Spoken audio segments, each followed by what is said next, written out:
Hello and welcome to another Fireside chat at the Rise World Summit. I have with me Deborah Leipziger, who through her books, lectures, consulting and teaching has reshaped how we think about the role of corporations in promoting human rights and the environment. Deborah has given voice to the concepts that companies have a responsibility to the communities in which they operate and the global organizations that can create social value alongside financial value. Both the terms CSR and ESG perhaps were things that Deborah spoke about long before they became the acronyms we are so familiar with. Deborah has been the author of several leading books in the fields of sustainability and corporate responsibility, including the Corporate Responsibility Codebook and co-author of Creating Social Value, a guide for leaders and change makers. And of course, has advised companies and organizations around the world on social and environmental issues.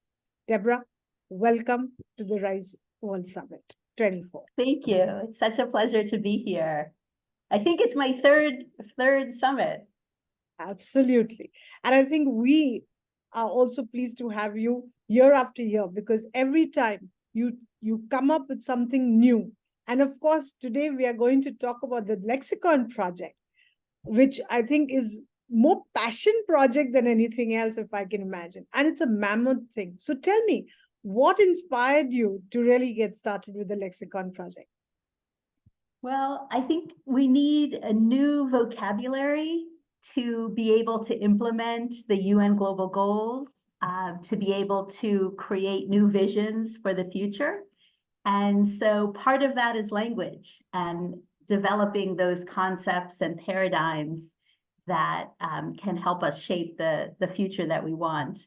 And so it feels like almost every day I'm learning new words and new concepts. And so it's a question of co-creating this with scientists and artists and designers, urban planners, and reshaping how we think about our world.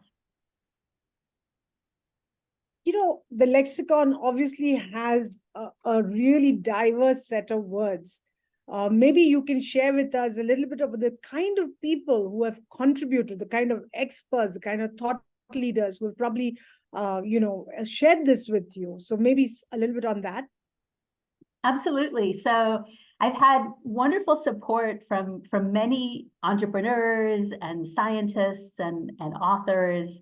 And from the very beginning, I had the support of just wonderful folks. John Elkington was early on a big supporter, and he's someone who's coined many words that are in the lexicon. So that he's been a kind of guiding force of that, because I think this work that we do in sustainability requires changing paradigms, and he's been wonderful at doing that for many decades. And then we have the naturalist Elizabeth Bradfield, who is also contributing vocabulary. We have an oceanographer, and then the partner organizations as well. So Rise World Summit, Dobro. We also are fortunate to have the Meaningful Business 100, which every year selects 100 social entrepreneurs around the world. And this is now their fourth year. And each of those entrepreneurs in creating change is developing new vocabulary, because they're new visions and new paradigms. So the MB100 have been a key partner as well in shaping this new vocabulary. And sometimes the words aren't new. Sometimes they've been there for a long time, but they're words that we need, that are emerging in our time. I'm sure that so many different words. The next question is going to be a little tough, but I hope you will help us. Okay. So from all these words that you have gathered together, this incredible set of words, I would add to that, what any one word that kind of stands out for you, or that is really something that inspires you? It's so interesting. I think it changes every day. If you ask me tomorrow, it might be different. But Of course. there are many. There are many, and that's. But I think that one of the key terms that I most love is the term positive maverick. And this is a term that I believe comes from R 3.0, and they've coined this term to mean leaders who are changing the way we think about the world.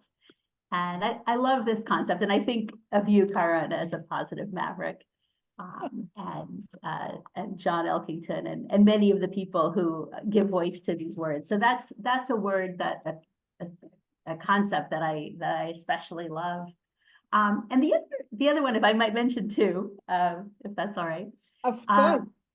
I love the concept of bioregion. I think is a really important concept, because bioregions would be, if Earth, the planet, created its own countries, they would be bioregions. So each bioregion has its own ecosystem. And I think it's really important to think of the geography of bioregions, and because our systems of governance are around political boundaries, but nature has its own boundaries. And I love this concept of nature's countries. So I think that's a very key concept for our time as well, thinking about biodiversity in terms of bioregions. And so that's something that I think is a key concept as well. So first, I should thank you for calling me a positive maverick.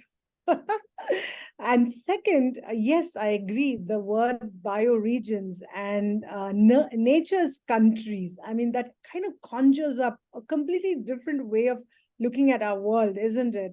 And I think that's the power of words. I think that's the power of words that we both love and share, that words can change the way you perceive something. And this whole word of nature's countries and bioregions definitely changes your whole concept of what the globe should look like, right? So yeah, thank you for sharing that with us.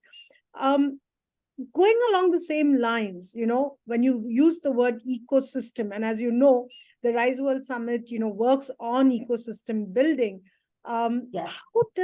How does the lexicon really contribute to building this ecosystem, that transformation of change? And especially as you spoke about the SDGs, right? How does this help us to really move towards and accelerate the achievement of the SDGs? I think in several ways. It's a great question. First of all, I think we need shared vocabulary, and the lexicon is a platform for that shared vocabulary. And it's very much a group effort, and I believe that all change is co-created. And so this is a platform for co-creating this vocabulary. And we've had a lot of contributions from people in other countries and in other languages. And I think that's also very key, because we tend to think very much in an English frame. And I think it's not helpful. We need many languages, including indigenous languages and concepts, that will help us to understand and promote the UN global goals in new ways. So I think having this tool is both a source of inspiration and a source of knowledge and a way to connect people. So you can, in the lexicon of change, you can search by UN global goal, you can search by different tags, and you can find people who are working on the terms that you're interested in, and highlighting the different people who have contributed language. So it's interesting to see how are people in Brazil using language, and what are some of the concepts in Portuguese, for example, that are helpful to thinking about biodiversity and ecosystems. So it's a way to connect people as well. So, I'm glad you just mentioned about Brazil and Portuguese. That's right, right? The lexicon has words from different languages, not only just different regions and different sectors, but also in different languages, right? And that's pretty amazing, because what you're saying is it does not matter. Language doesn't matter. In fact, it just binds us because we start relating to each other in their own languages, right? And so that's really great. So how can people actually continue to contribute? Because I'm assuming that you can continue, right? It's a Yes, dynamic so topic. we'll be going live with the Lexicon website shortly, and that will be the lexiconofchange.org. And so through the platform, you can contribute words, you can add definitions to existing entries. And we're also looking for artwork and photography, because I think the words by themselves need that support of art and the beauty of Earth. So I think it's wonderful to see people sharing images and photographs from the natural world and other kinds of creative images. So that's another way to contribute. Great. So you have been a senior, not been, you are a senior fellow in social innovation at the Lewis Institute and Babson College. You have taught MBA, in sustainability. You've been at the Bard MBA, the Simpson School of Management. I mean, so much that you have done in the academic space. So on one hand, of course, with corporations, but also in the academic space, which I guess is a lexicon change is a result of that. How do you see students, beginning to really understand the language of sustainability? What would you tell them? I think that's been the most encouraging part. So I have been fortunate to teach both MBA students and undergraduates in many different universities, and the students have loved this work, especially being able to make this feel their own. So I've encouraged students to also coin terms, because sometimes there's a concept for which there isn't a word. So it's fascinating to see what students come up with. And I have, sometimes 5-6 years go by and I have a student contact me and say, I just learned this wonderful new word. So it's a great way even to stay connected with people in that way. But students have really loved this. And I think it's a way to also be creative in teaching business and teaching sustainability. So to use both sides of the brain. And I think people respond well, whether they're students or business leaders. Or both.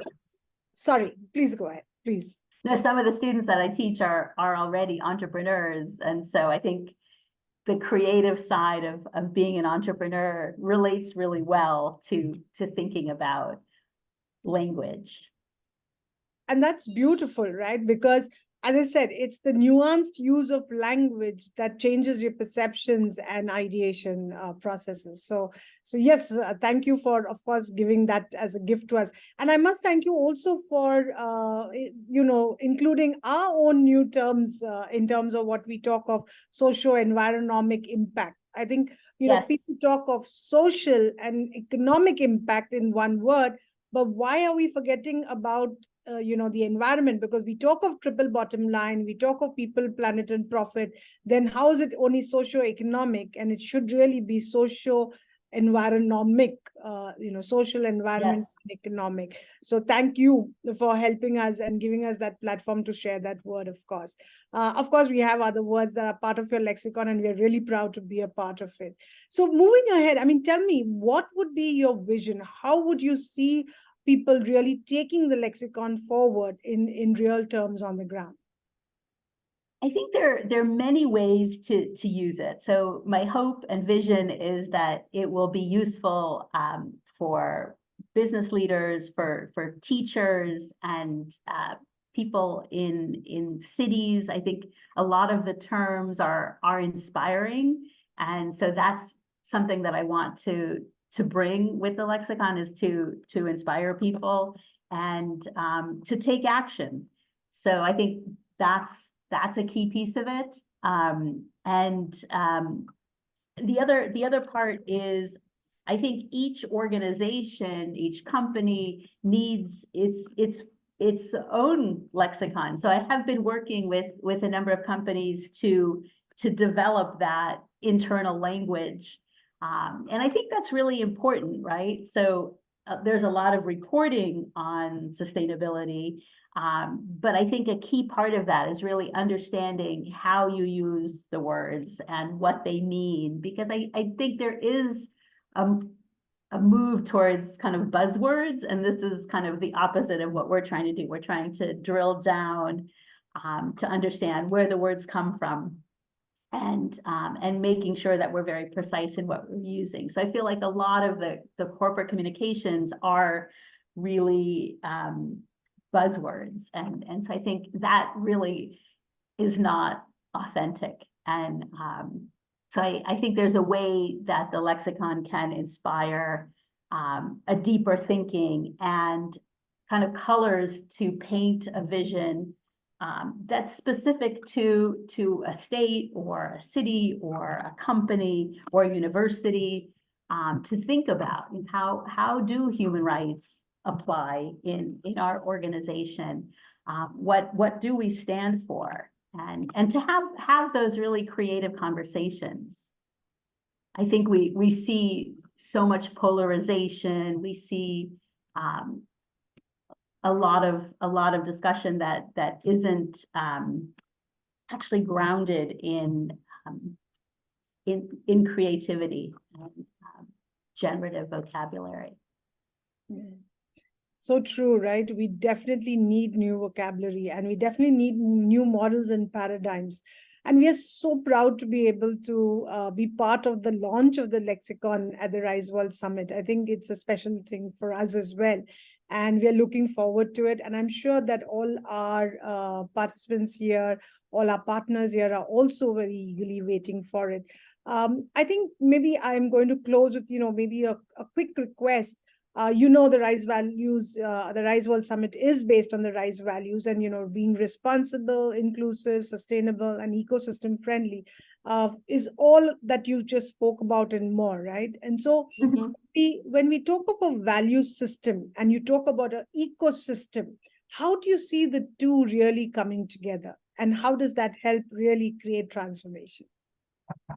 It's a wonderful question. And I think this is part of what our work has not yet been able to achieve, is to think enough about the future. So I think a key concept is, how do we represent the human beings of the future and the needs of the planet in the future? So we're very focused on the present, without taking into account what are the consequences of our actions into the future. And this is one of the concepts that I find really interesting of the lexicon and inspiring, is this idea of future justice, that a number of countries and regions are beginning to focus on, and have decision-making that is oriented towards the future and the people of the future and the beings of the future. So I think that's a really key concept that links values and ecosystem. And we see, for example, in Hungary and in Wales, that the political process is starting to incorporate people who have the responsibility of thinking of the impact of legislation on future generations. And I think that's really key for us, and for sustainability, a key part of the UN global goals as well. How do we prepare for the future, and how can we answer to future generations? I think that's where perhaps we are hoping that the Rise universal values are the intergenerational values, or at the very minimum, the kind of values that will bind those different generations together. Because I think if we don't have, as you rightly pointed out, a base on which we can all agree, there is no collaboration, and there's definitely no transformation, nor is there any future action. So yes, thank you. I think the lexicon is something we are looking forward to. We want to wish you every best with it.